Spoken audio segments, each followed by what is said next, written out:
اور جو کچھ اس ظلم کے جو اس ملک کے اندر بددیانتی اور دوسرے رشوت اور سود کا کام کاروبار ہو رہا ہے، زنا کا، ریپ کا، وہ کسی ملک میں نہیں ہو رہا. یہ اتباع کیوں نہیں ہوا اس کی مجھے سمجھ نہیں آ رہی. یہ میرا اللہ جانتا ہے. میں تو اس نتیجے پہ ہوں کہ اس کو بہت پہلے اتباع ہو جانا چاہیے تھا. اب تو اخیر ہو گئی. اب تو کوئی چیز باقی اس فرعون نے، اس ڈنڈے والی سرکار نے چھوڑی نہیں ہے کہ جو اس ظلم کی انتہا نہ ہو. پتہ نہیں عذاب کب آئے گا، پتہ نہیں یہی عذاب ہے یا اگر اللہ کی طرف سے یہی عذاب ہے تو ٹھیک ہے. میں تو کہتا ہوں اس سے بڑا عذاب جو ہے نا وہ آ جائے. یہ لوط علیہ السلام دوسری قوموں کی طرح ویسے ہی دفن ہو جائے تو بہتر ہے. اس پاکستان سے ہم ایسے اچھے. جی مطلب وہاں پہ اب تو اس طرح کے بھی آپ کہہ سکتے ہیں کہ فتوے دیے جا رہے ہیں کہ یہ بچوں کے ساتھ زیادتی اتنا بڑا ظلم نہیں ہے. اور بتایا جا رہا ہے پنجاب میں صرف 5-7 ہزار بچوں کے ساتھ زیادتی ہوئی، بچیوں کے ساتھ زیادتی ہوئی. تو یہاں پہ میڈل کس چیز کا دیا گیا یہ شرفی صاحب کو؟ کیا ان کا کارنامہ تھا جناب؟ ذرا بتائیے گا، کیونکہ وہ اسلامی نظریاتی کونسل کے چیئرمین ہیں. تو کیا کام کیا انہوں نے؟ اس سے بڑا کام کیا ہے کہ بچوں کے ساتھ وہ خود زنا کرتے ہیں. اس سے بڑا کارنامہ کیا ہے کہ شراب پیتے ہیں صبح سے شام تک، زنا کرتے ہیں اور پھر عیاشی کرتے ہیں. اس سے بڑا کارنامہ کیا ہے کہ دنیا کے ہاتھوں میں کھیلتے ہیں. فنڈنگ آتی ہے، پیسہ آتا ہے باہر سے، اس کو اپنا عیاشی میں لگاتے ہیں. اللہ خیر اور پاکستان کے سودے کرنے والوں کے ساتھ ہوتے ہیں. اس سے بڑی اور کیا ان کے خوبی ہو سکتی ہے کہ جو ان میں نہیں ہے کہ ہر آنے والے کو جو ہے نا اس کے دربار میں پہنچ جاتے ہیں اور اس کو سلوٹ مارتے ہیں، کہتے ہیں بیعت کرتے ہیں ہم تمہاری، تم جو ہے نا وہ خدا ہو. تو اس سے بڑا تو کوئی ہو ہی نہیں سکتا مخلص کہ جو ہر ایک کو آنے والے کو خدا کہے اور اس کے پیچھے چلے کہ میرا آپ کام دال پانی چلتے رہے. اللہ خیر. تو اتنی مفاد پرست ہونا، اتنا جو ہے نا وہ میں شرمناک صورتحال پیدا ہو چکی ہے اس ملک کے اندر کہ جو جتنا بڑا چور ہے، لٹیرا ہے، ہم بچپن سے سنتے تھے چور چکا چودھری گنڈی رن پردھان. اب تو وہ فکرے سارے ختم ہو گئے. اب تو جملے بھی نہیں رہے، اب تو الفاظ بھی نہیں رہے. اور کن الفاظوں کا سہارا ہم لیں کہ کیا کہیں اس ملک کے ان فرعونوں، ان ظالموں کے بارے میں، ان بدکاروں کے بارے میں. ان کو خود شرم نہیں آتی. تو پھر میرا خیال میں اللہ جل شان ہو تو اپنے فرشتوں کے سامنے بھی شرمندہ ہو رہا ہوگا کہ دیکھو. اور فرشتے بھی شاید ہو سکتا ہے سوال کر رہے ہو اللہ سے کہ اللہ دیکھ کے کہ کیا کچھ ہو رہا ہے تیرے اس بندے جو کیا کر رہے ہیں. پھر اللہ تعالیٰ کیا فرما رہا ہوگا کہ میں جانتا ہوں تم نہیں جانتے. تو بس وہی بات ہے کہ جانتا تو میرا اللہ ہی ہے، مگر یہ حد ہو گئی، انتہا ہو گئی. مجھے خود سمجھ نہیں آ رہی کہ اس ملک کے اندر جو کھلواڑ ہو رہا ہے، یہ تگموں کی بندر پاٹ اور دوسری، یہ کس حد تک جائے گی، کہاں ختم ہوگی، کب انقلاب آئے گا. اور انقلاب کے بغیر تو ہر اس ملک کی تقدیر اب ہے ہی نہیں ہے کہ جب تک بڑا کوئی انقلاب نہیں آتا. میں کہتا ہوں اب وہ تحریک انصاف کے بارے میں بات کرنی تھی، میں وہ بھی آپ کو ایک خبر دے دیتا ہوں چلتے چلتے. جی بتائیے.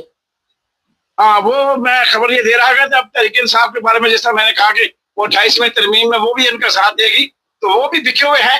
اب تحریک انصاف کے اندر بہت سارے جو ہے نا وہ گروہ پیدا کر لیے ہیں ڈنڈے والی سرکار نے. اور سب سے بڑی خبر یہ ہے کہ عمران خان کو زیادہ دیا جا رہا ہے، اس میں کوئی شک نہیں ہے. اور جو ہو اس کے حقوق سلب کیے تھے، اگر آئینی ترمیم کے لیے صرف وہی ایک دو دن کے لیے ملاقات کروا کے ڈاکٹروں کا چیک اپ کروا کے اس میں مان جاتے ہیں تحریک انصاف، تو تحریک انصاف جیسی بغیرت کوئی پارٹی ہے ہی نہیں. اتنے لیڈر بغیرت ہیں کہ چھوٹی سی بات پہ مان جائیں گے. بھائی بات تو رہائی کی ہے، اگر ملاقات پہ تم نے 28ویں ترمیم پہ ووٹ دینا ہے تو پھر کیا آ جائے گا باقی. اور سب سے بڑی بات جو ہے نا مراد سعید کے بارے میں ہے، اور اس کے علاوہ دوسرے جو چند ایک اور ہیں آپریشن کو بھی اس کے ساتھ ملا لی ہیں، جس کو مائنس عمران خان کی طرح جو ہے نا وہ تیار کیا جا رہا ہے. اور میرا خدشہ یہ ہے کہ مراد سعید جو ہے نا وہ ایجنسیوں کے قبضے میں ہے، اور اس کو صرف اس لیے رکھا گیا ہے کہ عمران خان کو ہم کے ساتھ جو برا کرنے والے ہیں وہ کر لیں گے، تو پھر رونے پیٹنے کے لیے، کپڑے پھاڑنے کے لیے یہ باہر اس کو نکالیں گے اور اس کو چیئرمین ہی دے دیں گے.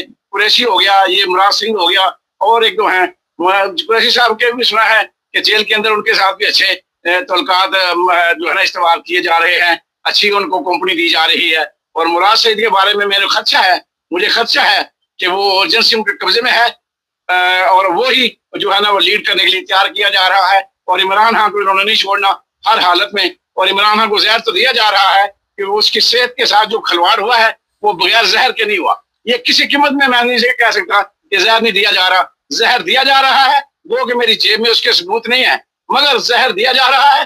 اگر کوئی ڈاکٹر اس کے اپنے ڈاکٹر چیک اپ کر لیں تو باری ساری رپورٹ باہر آ جائے گی, مگر انہوں اس وقت کو ٹال رہے ہیں. اللہ خیر صلاح. اور یہ میں آپ کو خبر دے رہا ہوں کہ یہ جو ہونے والا ہے نا تحریک انصاف کے ساتھ یا عمران خان کے ساتھ بہت برا ہونے والا ہے. اور جو لیڈر ہیں وہ انتہائی بغیرت ہیں تحریک انصاف کے, اس سے بھی بڑے بغیرت ہیں جس سے دوسرے ہیں. اب سارے پاکستان کا یہی حال ہے. اس لیے میں بات کرتا ہوں کہ اس ملک کے لیے ایک تو انقلاب کے بغیر اس ملک میں سدھرنا نہیں ہے, ورنہ اس ملک کا قائم رہنا ویسے ہی کوئی اتنا کوئی رہ نہیں گیا. میرے اللہ جل شان شاید کسی وقت بھی کوئی عذاب نازل کر رہے ہیں جو کچھ اس ملک کے ساتھ ہو رہا ہے. چیمہ صاحب آپ مذہبی اسکالر بھی ہیں, عذاب کی بات آپ بار بار کر رہی ہیں, لیکن جن لوگوں کے ہاتھ میں دولت ہے, جن لوگوں کے پاس یہ اقتدار ہے, وہ تو بڑی موج مستی کی زندگی گزار رہے ہیں. عذاب تو عام پبلک پہ آیا ہوا ہے. عام پبلک جو ہے وہ مصیبت میں پڑی ہوئی ہے, غربت میں پیسی جا رہی ہے, عام پبلک جو ہے مر رہی ہے. تو عوام کا اتنا ہی قصور ہے کہ اب اس ملک میں پیدا ہونا گناہ ہو گیا. بات تو مبارک صاحب آپ کی ٹھیک ہے, مگر آپ نے مذہبی ٹچ دیا ہے تو پھر مذہب تو مجھے اس بات کی اجازت نہیں دیتا کہ میں اللہ کے نظام کو چیلنج کروں. یہ اللہ کا نظام قدرت ہے. فرعون نے نمرود نے یہ جتنے ظالم تھے نا, انہوں نے بڑے بڑے دیر میں حکومت کی اور بڑی بڑی دیر تک جو ہے نا عوام جو ہے نا وہ پیستی رہی. بڑے بڑے ظلم عوام کے ساتھ ہوئے. ان کے بچے ان کی لڑکیاں قتل کروا دی جاتی تھی, بچے قتل کر دیے جاتے تھے, بہت کچھ ہوتا تھا. ان کے سامنے ہر چیز جو ہے نا ان کو سامنے کھڑے کر کے ماں کو بیٹیوں کو تیل کے کنویں راہ میں ڈال دیا جاتا تھا. تو یہ سارے ظلم ہوئے ہیں. ایک قدرت کا قانون ایسا ہے کہ اس کو سمجھنے کے لیے بھی بڑی محنت کی ضرورت ہے. تو یہ قانون قدرت ہے کہ جیسی قوم ہوگی ویسے حکمران ہوں گے. تو کوئی شک نہیں ہے, میں جب کہتا ہوں کہ حکمران میرے بہت ظالم ہیں, اس ملک پہ عذاب آنا چاہیے, تو ملک کے عوام جو ہے نا وہ بھی اسی لائق تھے, میں بھی اسی قابل تھا جو میرے ساتھ ہو رہا ہے, کیونکہ میرے اعمال جو ہے نا وہ بھی اس قابل نہیں ہے کہ میرے اللہ جل شانہ کو شرمندہ تعبیر کر سکے.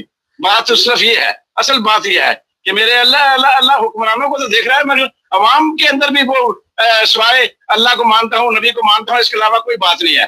نہ اللہ کی کوئی مان کے چل رہا ہے, نہ نبی کو کوئی بات مان کے چل رہا ہے. سارے اپنے اپنے مذہبوں پر عقیدوں پہ چل رہے ہیں. کوئی شیعہ ہے, کوئی سنی ہے, کوئی وہابی ہے, کوئی دیوبند ہے, کوئی ادھر ہے, کوئی ادھر ہے. مسلمان کوئی نہیں ہے. مسلمان جب بن جائیں گے تو پھر قوم بنے گی. ابھی تو ہم مسلمان ہی نہیں بنے.